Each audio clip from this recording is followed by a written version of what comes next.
Hello there. Last night I watched Kung Fu Panda 4 in theaters. I'm curious if anyone has seen it and what you guys thought of it. I will say it was definitely a pretty good movie, but it wasn't my favorite of the four so far. Curious to hear everyone's thoughts on that, though. Of course, today we are talking about Magma Dragon and the champions you want to use for Magma Dragon, specifically the top 14, in my opinion. Now, Magma Dragon is a little bit of a specific boss here, so this isn't going to be, the top 14 damage dealers or those sorts of things. Essentially, if we come down here, though, we can see that he is not immune to provokes, so essentially the strategy for this boss revolves around just keeping him provoked, so he's only using his A1, since the rest of his skills are absolutely soul-crushing if you're fighting him at the higher levels of the game, especially in Doom Tower Hard. Are you going to be farming him? Probably not. The reason being is if we come into the forge here and take a look at the set that he gives, if I can even find it, it is this one here. So it's giving you attack plus 15% and it's giving you crit rate plus 5%. Is this a decent set? Not really. You're probably going to have better sets to grind from almost every single rotation. So I would say Untouchable is going to be better. I would say Affinity Breaker's better. I would say Frostbite, Bloodthirst, Guardian. Basically, all of this is better. Fortitude, I don't really ever find a use for. Lethal is like top tier set from the Doom Tower. You get that from Dark Fae. I think I do have a Dark Fae video on my channel already. But anyways, these are going to be the champions that you want to use for farming the Magma Dragon. Like I mentioned, we're focusing mainly on the crowd control side of it, so the provoke, which means that you're also going to get use from these champions in places like Hydra. We're going to go on ahead over here to Banner Lords, and the first champion I want to talk about is going to be... Where is he? I might have went to the wrong faction. It looks like I did. Is he... No, he's definitely a Banner Lord. Where is he? Am I just... There he is. Black Knight. Black Knight has an A1, which has a 75% chance of placing a provoke for one turn, so that's fantastic if you're counterattacking with him and those sorts of things. A2, placing a continuous heal and a big version of an increased defense on all allies for 2 turns on a 2-turn cooldown, so essentially he's going to constantly have that heal up, constantly having that increased defense.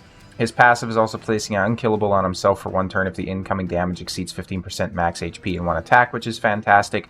If you're going into Magma, just disable his A3, have him cycling between the A1 and the A2, and you're going to have some buffs for yourself as well as a constant provoke, so fantastic champion there.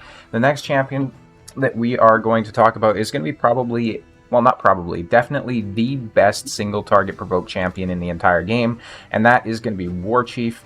A champion who definitely has some mixed reviews, but I built mine and I have not regretted it. Why is that? A1, attacks one enemy 3 times, has a 35% chance of placing a provoke, and damage inflicted is proportional to defense. A2, however, attacks one enemy, places a provoke debuff for 3 turns on a 3-turn cooldown, steals 2 random buffs. Once you book this, this is a 3-turn provoke on a 2-turn cooldown. So he's provoking for longer than his cooldown. He's also reflecting damage. This isn't just from, provoked enemies or anything like that. So any AoE champions, I use this guy in basically my Hydra team that does my best damage. I'm doing like over 100 mil on hard right now, currently on full auto, which is fantastic. This guy just keeps the cleansing head. I don't know their names, but he keeps that head under control, which is fantastic. Definitely the best single target provoker. If you have this guy unbooked, don't even worry about booking him. I don't think I have mine booked, and he'll just go ahead and keep that provoke up regardless. Anyways, just make sure obviously he's faster than the boss, so the boss can't outcycle you, because that's where you'll run into issues. The next champion is a Void Legendary, but I guarantee that you will get her. The reason being is it is Vizix, the Unbowed. Vizix used to be a questionable champion. Now she's fantastic, in all honesty. She can nuke, she can crowd control, turn meter control, all that sort of good stuff. A3 is what we're looking at. Attacks all enemies, placing a provoke for 1 turn. Places a shield on herself equal to 20% of her max HP. Not very good HP, though, so she doesn't scale the best. She also has this here, which is going to place an decreased speed on the enemy and an ally protection. So overall, a very, very useful kit for something like Magma. Like I mentioned, you are going to have her regardless anyway. She's a daily login champion. She has decent multipliers, which I'll actually probably put on the screen right now in case you guys are curious. So she can actually do a little bit of damage if she's built for damage as well, which is quite nice. The next champion we're looking at here is going to be from the Barbarians. So this is actually going to be all the way down here in the rares. I'm including a little bit of something for everyone. This is going to be Sentinel, a pretty distinguished looking gentleman if we're being honest. A1 has a 75% chance of placing a provoke for 1 turn if the attack is critical. So he's very much like someone like a Black Knight, except it is a conditional on him critting. The Magma Dragon, I believe off the top of my head, is Force though, so this should work perfectly fine since he's also Force. He also has a decreased attack for 2 turns and a heal reduction for 2 turns, which can be useful if you're trying to use somebody like a ninja in the Magma, because if you're not familiar, anytime there's an HP burn placed on him, he removes it and places it with a continuous heal anyways, so having something like this there can be quite useful. And then obviously the very good provoke chance on the A1 is quite nice as well. The next champion we're talking about is another Void Legendary that, if you have him, you probably don't need me to tell you that he's fantastic, but it is going to be Krisk. He places a provoke on all enemies for 1 turn, placing an increased defense on himself and an increased speed on everybody except himself. So pretty fantastic kit here. He's got some, you know, other stuff going on here like buff extensions and decreased speeds and all that sort of stuff as well. If you have Krisk, you're already gonna have him built out. As you can see by the reviews, people kind of unanimously decided that he's a very, very good champion. So a fantastic guy there. If you have him, definitely go ahead and use him in the Magma.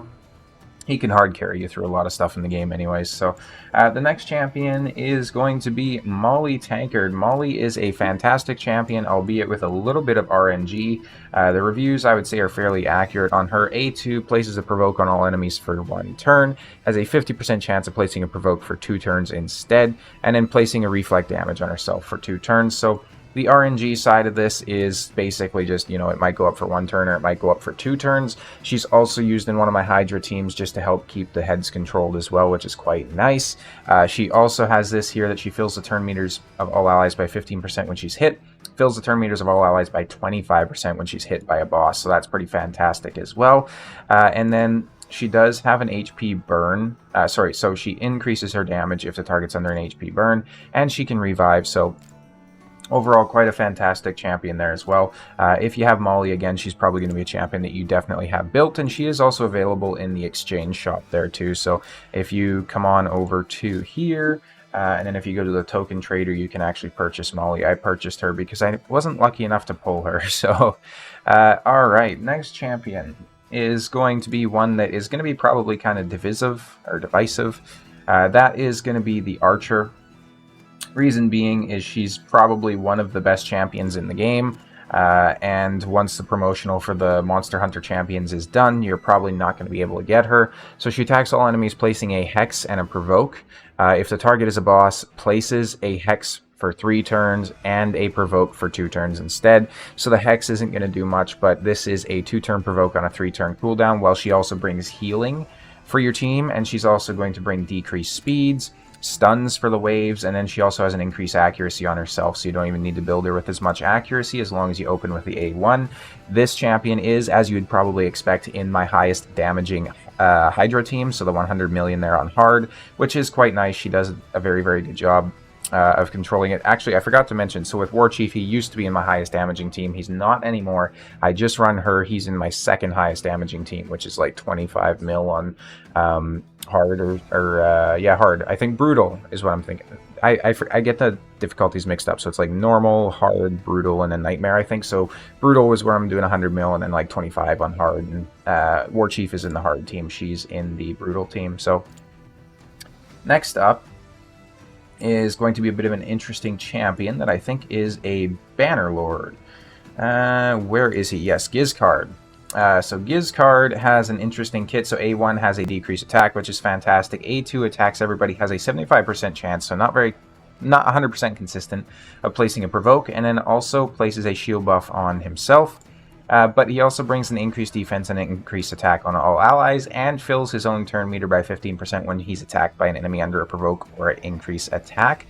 So he can be quite useful there, because if you bring him to give you the buffs, and then you have somebody else who can basically just back up his Provoke, he's still going to make use of this even if it's not his Provoke. So definitely a very, very nice champion to bring in. He is definitely a more accessible version, because I think he was actually part of a fusion at one point, if I recall correctly. I'm pretty sure that's how I got him. I don't think I've ever pulled him. And yeah, he's an epic, so he's a lot easier to book and all that sort of good stuff as well. So I don't want to make this list just all, void legendaries and whatnot, because that's not really fun for anyone, right? I have a very small collection of those, and I'm sure a lot of people share that sentiment with me. Next up, we are going to have a debatably top 10 epic champion in the game, which is going to be Taragi the Frog. A1, decreased attack. A2 has a 50% chance of placing a provoke. The chance increases by 5% for each debuff on the enemy team. He's also bringing himself a shield and an ally protection and a heal and a reflect damage, and it is crazy. When he's attacked, he also has a 50% chance of placing a 5% poison for 2 turns on the attacker, which occurs once per hit. So fantastic champion here. As you can see, people kind of unanimously agree that this guy's amazing in most areas of the game as well. Definitely a champion that you're probably going to build if you have him. He looks fantastic. He's got a very, very cool aesthetic, and he just brings so much utility to your team that you can't really go wrong with him, in my opinion. And as far as, ally protectors go for even like faction wars or something like that, you really only have Kanoichi, who brings significantly less utility to your team, I would say. So definitely go ahead, get Taragi built out, use him in the Magma if you have him. Next up, we have a very, very nice champion here. So this is going to be further down. Gnarlhorn, who is actually campaign farmable. He's got an A1, which basically cannot be strong, critical, or weak, so he's very good for something like the Shogun's Cove. He's got a provoke for 1 turn and an increased defense on himself, plus an unkillable on himself for 2 turns. Fantastic kit here. He's increasing ally defense in dungeons by 27% as well, which is a very strong aura, actually, for a rare champion, so he can definitely help you out with some survivability. He's kind of a specialist, though, so obviously Faction Wars, he's fantastic, and then you have him somewhere like Phantom Shogun, but he is also very good in Doom Tower. I wish they would add Doom Tower ratings in here. You're probably going to get a little bit of use out of him in endgame, actually. I'm obviously getting very close to endgame. I would say I don't have Quintus quite yet, just to give you kind of a reference, but I've progressed and beaten almost all the content, so he does still make it into my Phantom team, which is nice, and he's not even like fully awakened or anything crazy like that. So definitely probably going to build him. It just depends on if you're fully free to play and how long you plan on playing the game, because he helps out a lot in early game, and he helps out a lot in end game, but I would say he falls off in the mid game, if that makes sense. You'll just have better options than him. Next up is a champion that I'm sure everybody loves, especially if you're going against him in live arena. That is going to be Ultimate Death Knight. He has a 50% chance on the A1 of placing a provoke debuff for 1 turn.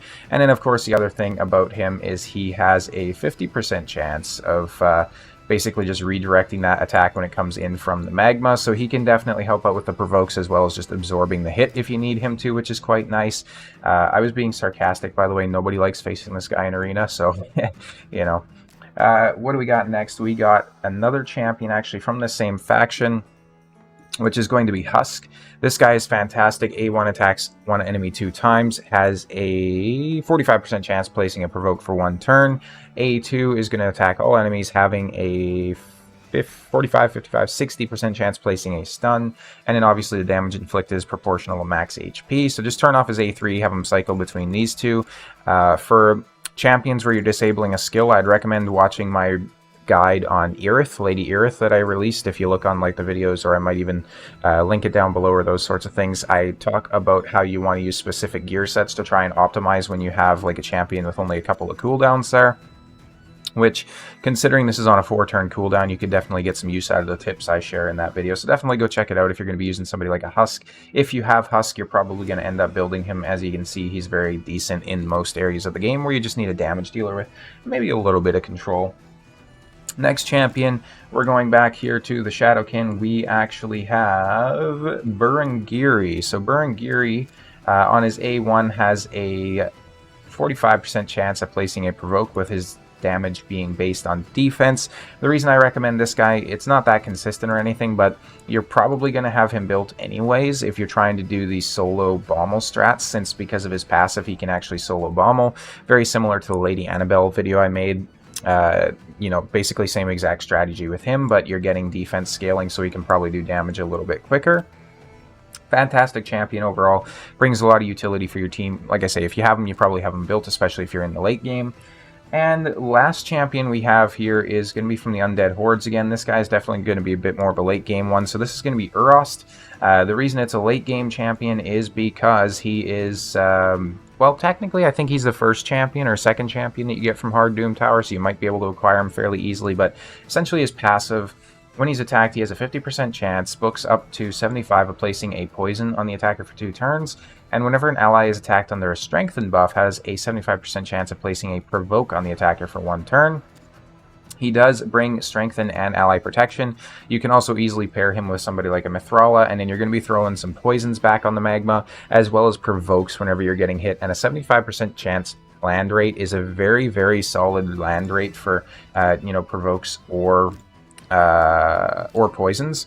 And this is Doom Tower, of course, so it doesn't actually cost you resources to do these fights, so realistically you don't need 100% win rate on it. You can just run it a couple more times extra if you really need to, if you're struggling with, the gearing or those sorts of things. I know when I started off farming Dark Fae, it wasn't a 100% run team, but I've slowly just kind of optimized it so it's like a 90% run team right now, which is nice. It does get annoying a little bit sometimes having to rerun it, but I'm working on trying to get it to 100% right now by building out some new champions. Let me know what you guys think on this ranking. Is there any champions you think I snubbed? Is there any you think should not be on here? I'd be very curious to hear from you guys. Thank you guys all so much for watching the video. I noticed we're getting very, very close to that coveted 1,000 subscribers on YouTube, so thank you everyone so much for the support on the videos recently. It means a lot, and I'll see you guys next time.